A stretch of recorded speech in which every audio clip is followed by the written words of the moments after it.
정화불사 당시 청정비구의 상징이었던 학월 경산 스님. 총무원장직을 4번이나 역임하면서도 천축사 무문관에 들어 자물쇠를 걸어 잠갔던 참다운 수행자. 수많은 업적으로 한국 불교의 위상을 고추세운 스님의 남다른 지도력은 수행의 결과요 원력이었다. 자비보살이고 원력보살이 바로 이 경사스입니다. 끊고 맺는 게 아주 분명한 분이에요.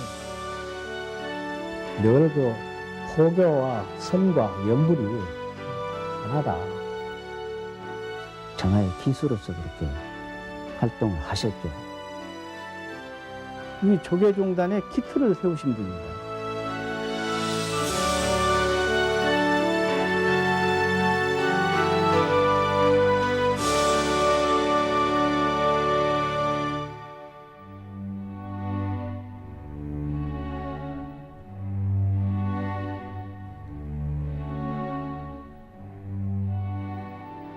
출생지는 함경남도 풍산군 안산면 항수원 세양별단 거기서 출생했습니다.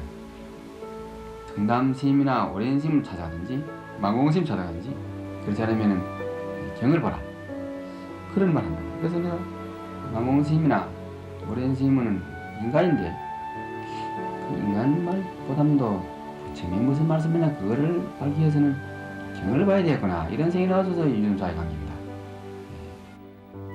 행정을 보시면서도 행정과 본래 그 선방수행과 둘이 아닌 요새 말하면 무처무시선이라고 할까 그렇게 해서 자기 환경이나 자기 위치를 탓하지 않고 출간 본분을 그대로 견제 나가는 거.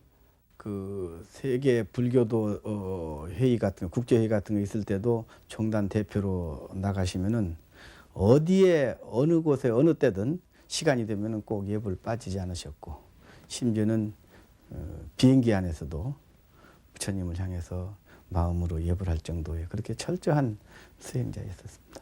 무문관에서 그 시봉할 때 그게 무문관이라는 게 천축사 도봉산에 있는 천축사에 있는 하나의 그 선방입니다. 선방인데 3층으로 되어 있는데 1층에는 시자실이 되어 있고 2층에는 각 노스님들 이제 큰 스님들이 이제 3분이 계셨습니다.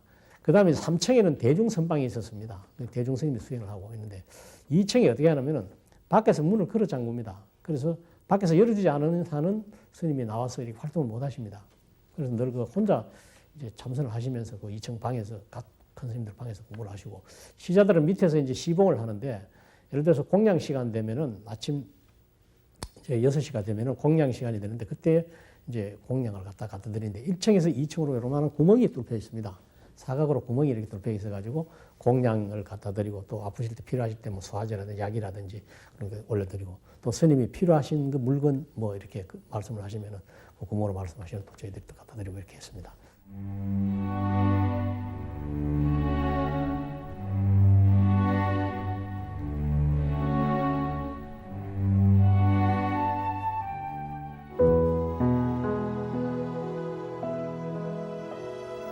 설득하고 조율해야 할 대처승단도 주장하고 협상해야 했던 정부기관도 쉽지 않은 상대였다. 그러나 어떤 일로 누구를 상대하든 스님은 원만하게 좋은 결과를 얻어냈다. 언변이 뛰어났던 것도 아니고 행정을 공부한 바도 없는 선승이었지만 스님에겐 부끄럽지 않은 수행자로서의 당당함이 있었다. 일을 처리할 때 절대 서두르지 않습니다. 그리고 그 스님은 본래 타고난 성격상 이 스케일이 아주 큽니다. 그래서 늘 하시는 말씀이 백천강물이 다 바다로 들어가면 한 물이 된다. 한 짠맛이 드는 그런 바닷물이 된다. 그건 다분히 그때 정화가 진행 중에 있기 때문에 상대가 있어서 그분들을 어떻게 해서 포용해서 이 종단이 하나로 그쪽에서 2조 이후 이렇게 비틀어졌던 종단을 바로 세우는데 그런 그 자기 나름대로의 철학이라고 할까? 그래서 모두를 다 이렇게 포용해서 함께 버리지 말고 어떻게든 설득하고 서로 찾아가서 삼고초려하고 이렇게 해서 승가의 본질인 그 화합, 모두가 화합해서 이걸 일으켜야 되겠다고 하는 그런 생각은 참 다른 신임에게서는 찾기가 어렵습니다. 아무리 그 적대감을 가진 사람도 자기 감정을 막 그냥 그 분노로 막 쏟아내도 그분은 특징이 절대 화를 내지 않습니다. 끝까지 인욕을 하면서 그 거칠은 말을 다 받아들이고 그러면서도 표정은 전혀 불쾌한 표정이 아니었고 늘 싱글싱글 웃으면서 그냥 자비스러운 그런 그 모습으로 모습을 잃지 않고 그렇게 항상 그렇게 대했죠. 그러니까 감정을 갖고 와서 격렬하게 말하는 분도 은연중에 감화가 되는 거예요. 은연중에 결국은 서로 감정을 풀고 그 화합하는 그런 방향으로 결론을 이끌어내는 분이셨기 때문에 그분을 가리켜서 또 이런 얘기를 또 화합의 명수라고 언제든지 낮은 자세로서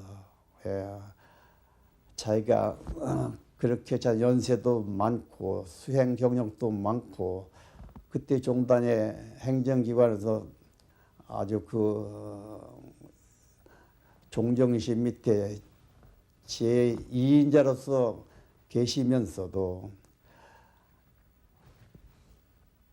어떤 사람을 만나거나 아주 밑에 삼위승들을 만나도 언제든지 그 하심을 하면서 아주 뭐 상대방의 어떤 그런 그 마음의 부담이나 그 신임에게서 있기는 어떤 그 위험이나 이렇다면 권위주의 그게 완전히 다 녹아서 없어서 완전 그 천진하고 아주 평범하고 불과 본연의 자세인 수행자로서의 그 하심을 아주 철저히 하신 분으로서 가서 상대하기가 편하면서 그러기 때문에 자기도 모르게 좀 어렵게 아주 어렵게 대해지는 그런 참 훌륭한 스님이었습니다. 그 스님께서는 그 관공서에 있는 분들이라든지 정치인들이라든지 정부 지도자들을 만났을 적에 뭘 우리 불교의 어려움을 이야기한다고 그래서 그분들한테 정말 지나친 친절이라는 이런 게 없습니다. 아주 당당하시게 그리고 분명하게 정통 종교의 지도자로서의 그런 걸 꼭 생각을 가지고 그 일을 하시기 때문에 이 업무를 하는 데 있어서 그분들한테 부탁을 한다든지 이런 거 무슨 그런 일이 있다 하더라도 그분들의 무슨 눈치를 본다든지 그런 건 없었습니다. 우리 조계 종단 고승들을 초청해 놓고 그 문교부 장관이 누군지는 잘 모르겠습니다만은 그 사람이 당신들 비구승이라고 주장을 하는데 여기서 비구승이라고 떳떳이 말할 수 있는 분이 몇 분이나 됩니까? 이렇게 얘기했을 때 그때 경산 스님은 맨 젊은 스님이니까 맨 뒷자리에 앉아가지고 그 소리를 듣고는 다소 좀 흥분했던 거예요. 그래서 장관을 향해서 하를 했죠. 장관님은 말을 삼가하시오. 이렇게 나오니까 그 장관이 경산 스님 모습을 보고 그만 자기 말이 실수했다는 걸 뉘우치고 실수했습니다. 이해하십시오. 이렇게 해서 사과한 얘기도 있고요.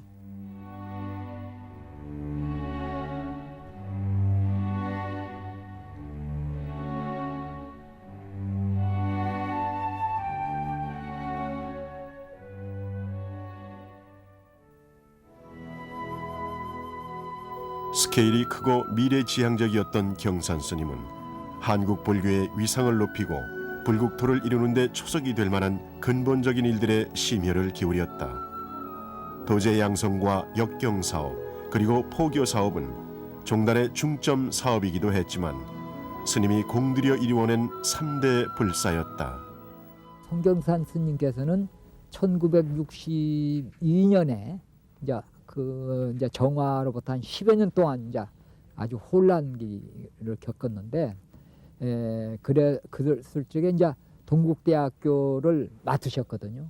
동국대학교를 참 어렵게 동국대학교를 이제 맡으셔갖고 이사장으로 이제 봉직을 하셨는데, 앞으로 우리 스님들도 불가에 전통적으로 내려오는 그런 수행도 좋지만은 현대 학문을 배워야 되겠다, 그런 생각을 가지시고 종비생이라고 하는 제도를 설립을 해서 순전히 종단에서 다 뒷받침을 해주고 동국대학교에 입학을 시켜서 스님들 동국대학교에 입학을 시켜서 현대 학문을 겸한 불교 인재가 나오도록 그렇게. 제가 그 1년 정도 이제 그 스님 시봉을 하고 나서 그 저에게 하루는 부르십디다. 공부를 아침에 이제 경전 공부를 마치고 나서 자곡수자, 너 혹시 동대 가서 공부하면서 더 해볼 생각이 없느냐 물으시더라고요. 그래서 예, 알겠습니다. 그때 마침 우리 때 제가 졸업할 때는 69년도 그때는 그 예비고사 제도가 없었던 것 같습니다. 근데 이제 졸업하고 나서 예비고사 제도가 생겼어요. 그러니까 출가하고 나서. 그래서 이제 예비고사 그 당시에 상당히 어려웠어요. 예비고사도 통과하고 그 다음에 이제 동국대학교 이제 그때 저희들이 이제 성악과 1기생이거든요. 불교대학의 성악과가 처음으로 생겼습니다. 불교학과, 인도철학과, 불교미술학과, 철학과 이렇게 4개 학과가 있다가 이제 성가학과가 생겼습니다. 그래서 제가 1기생인데 그때의 정문이 저희들이 30명이 입학을 했습니다. 30명이 입학을 해가지고 27명이 졸업을 했습니다.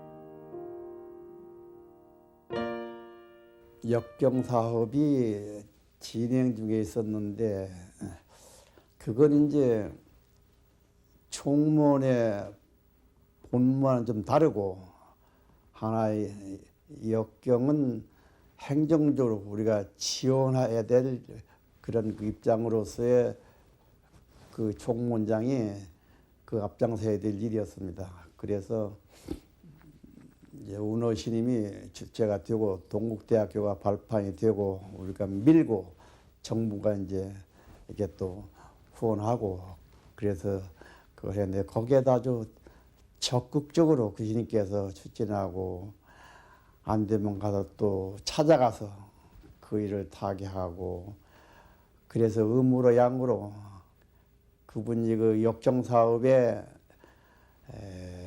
기여하고 역경은 팔만대장경 우리 항구로 해야죠. 팔만대장경 있어도 우리가 영인에서 보지 않으면은 포교가 안 되잖아요.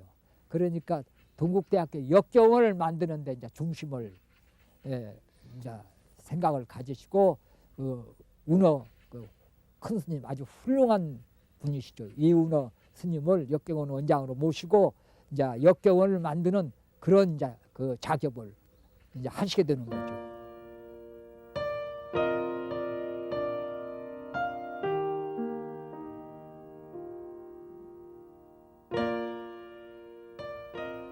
부처님 오신 날 공휴일이 안 되기 때문에 공무원이고 학생이고 초파일날 절에도 못 오고 불교가 발전할 수가 없죠. 그러니까 거기에 중점을 두셨어요. 그래가지고 항상 거기에 대한 이제 그 기획안을 저보고도 늘 만드시라고 하고 이제 늘 그 당시에는 이제 공보부하고도 이야기하고 또 그 청와대 쪽에 또 이야기하고 뭐 유경수 여사님하고도 이야기하고 이렇게 각계 여러분들한테 의견을 구하고 협조를 구하고 해서 초파일 공휴일을 만들도록 그런 여건을 조성을 하고 또 한편으로는 행정적으로도 또 법적으로도 투쟁을 해서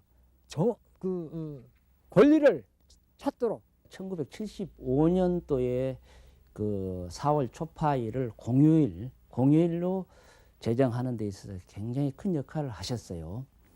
그게 보니까 이제 총재는 서홍 스님으로 돼 있고, 그 다음에 부총재가 이제 경산 스님, 노 스님 그렇게 돼 있더라고요. 그래서 그 75년도에 아마 1월달에 그게 아마 공휴일로 공포가 됐을 겁니다. 그게 굉장히 그 일조를 하셨다.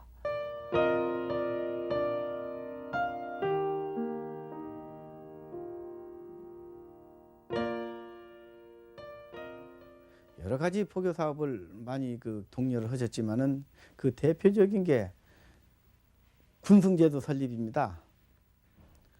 이 군 포교를 하기 위해서 그 당시 뭐 젊은이들은 누구나 다 군대를 가야 되니까 바로 그 불교를 발전시키는 데는 군 포교가 중요하다 해서 군 포교를 종단에서 이제 뚫고 들어가려고 하는데 타종단들의 반대가 굉장히 심했고, 또 군 당국도 생소해서 반대가 심했고, 그랬던 것을 총무원장으로 계시면서 그 당시 총무부장인 승산 스님하고 그 다음에 불교 청년회하고 합동을 해서 참으로 참 여러 각도로 노력을 많이 해서 결국은 군승제도를 따냈습니다.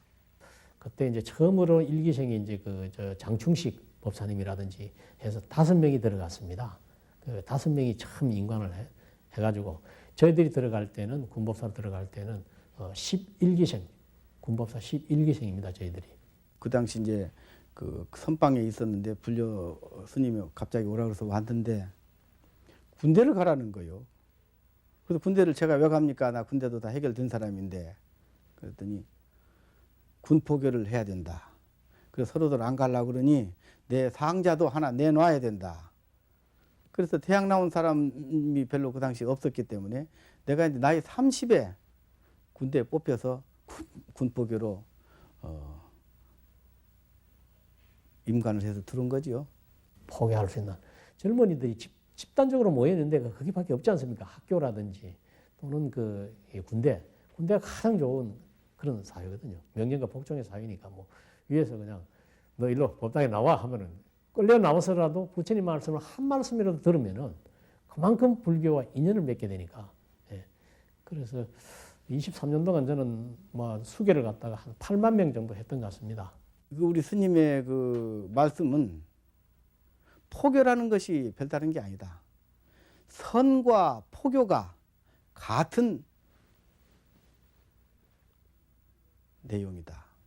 선을 하면서 포교할 수 있는 것이고, 포교하면서 선할 수도 있는 것이고, 또 포교하면서 계율 정신 이어갈 수 있는 것이고, 그래서 계율과 선과 포교는 둘이 아니고 하나인 것이니 네가 어디를 가든지 부처님 전교 사업에 네가 일선에 나와서 매진을 할 테인데 거기서도 사두 정신 잊지 않고 계율 정신 잊지 말고 꾸준히 수행자로서 본분을 지켜라.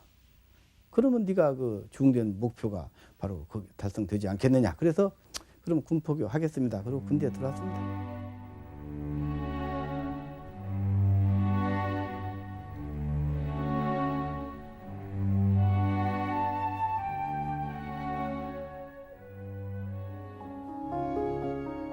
출가 수행자로 살아온 44년의 세월 가운데 절반은 수행자로, 절반의 세월은 한국 불교와 종단을 바로 세우는데 헌신해온 경산 스님. 우뚝한 스님의 법력에 감화받아 문화로 들어온 제자들은 많았으나 스님은 개인의 스승이기에 앞서 종단의 책임자여 대중의 스승이었다. 무릎을 맞대고 가르침을 주지는 못했지만 일에 임하는 스님의 자세와 태도는 제자들에게는 어떤 말씀보다 생생한 가르침이 되었다. 경산스님 같으신 분은 늘 공과사를 분명히 하는 그런 스님이었습니다. 어느 절에서 삼판을 해가지고 해야 될 그런 그걸 행정 절차상 총무의 승인을 받아야 되거든요. 그럴 때 이제 그게 받기가 어려우니까 인간인지라 요새 말하면 뒤에서 이렇게 뭐 좀 갖다 주고 좀 이렇게 해달라고 부탁하고 청탁하는 것도 있잖아요. 네. 그런 일이 있을 때는 단호하게 오히려 나가서 해줄 수 있는데도 그런 일이 있으면서는 아주 딱 부결해서 다시는 거기서 삼판을 허가 못하도록 이런 그런 걸 제가 봤거든요. 아주 친한 분인데 그 절에 주지를 한번 하셨으면 해가지고 늘 말씀하세요. 그러면 이제 주위 있는 분들이 원장 스님한테 말씀을 드려야 하잖아요. 그런 말씀을 많이 드리면은 배락 납니다, 배락. 그러니까 아무리 친해도 본인이 생각해서 안 드는 건 누가 말해도 안 드는 거예요. 그러니까 부탁을 할 수 있는 것은 스님 저기 좋은 법문 하나 붓글씨 써주십시오 하는 것은 부탁할 수 있겠지만 그 이상 부탁하면 안 돼요. 그만큼 그 공과사가 분명한 분이에요.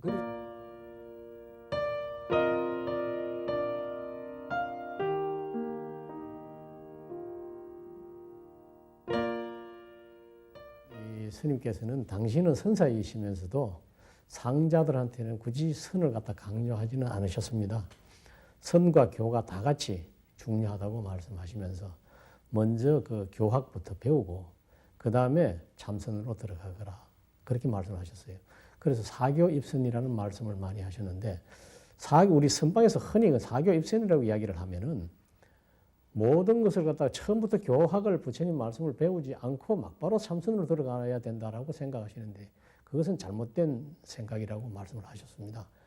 사교라는 말은 교를 버린다는 이야기거든요. 선에 들어가기 전에. 교를 버리고 그 다음에 들어간다는 이야기는 우선 교를 배운다는 이야기입니다. 부처님 말씀을. 진리를 배우고 그 다음에 선에 들어가야 된다라고 그렇게 늘 강조를 하시면서 당신 상자들한테도 가능하다면은 학교에 가서 동대 가서 공부를 열심히 배우도록 하라. 불교대학에서 공부를 하라. 그렇게 권장을 하셨습니다.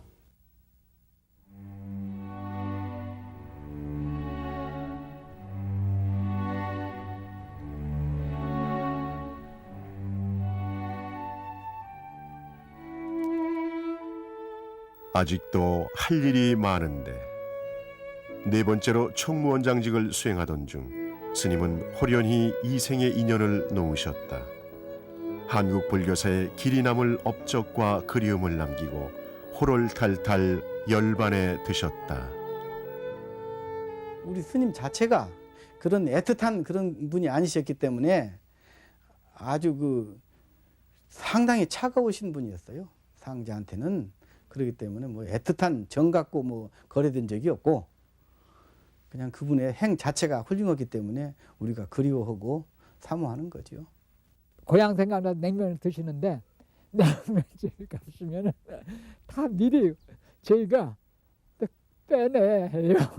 그래서 드리면은 이제 그 차게 막 그 동치미하고 동치미물에 말아서 그냥 국수하고 해서 이렇게 드세요.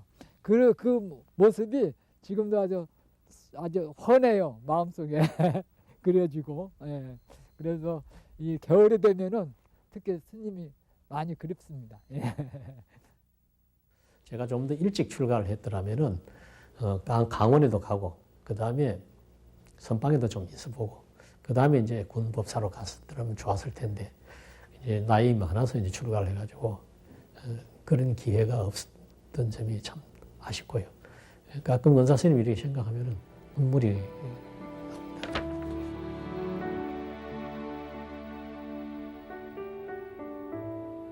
오전에 문교부 가게 되면은 오후엔 내무부 가고 일이 뭐 서로지. 그런데 대표로 정남스님이 나서고 그 보좌로 이제 저하고 오라스님이 보좌지. 정남스님 쭉 잔바지 얘기한 다음에 거기 빼진 거 이런 거 우리가 이제 다르게 이해를 하고 이러기를 1년 만에 종합 끝났습니다. 그럴 때 그때는 이제 당기 4회 87년 8월에 시작해가지고 당기 4회 88년 8월 12일자로 전국성미대에서 끝났죠.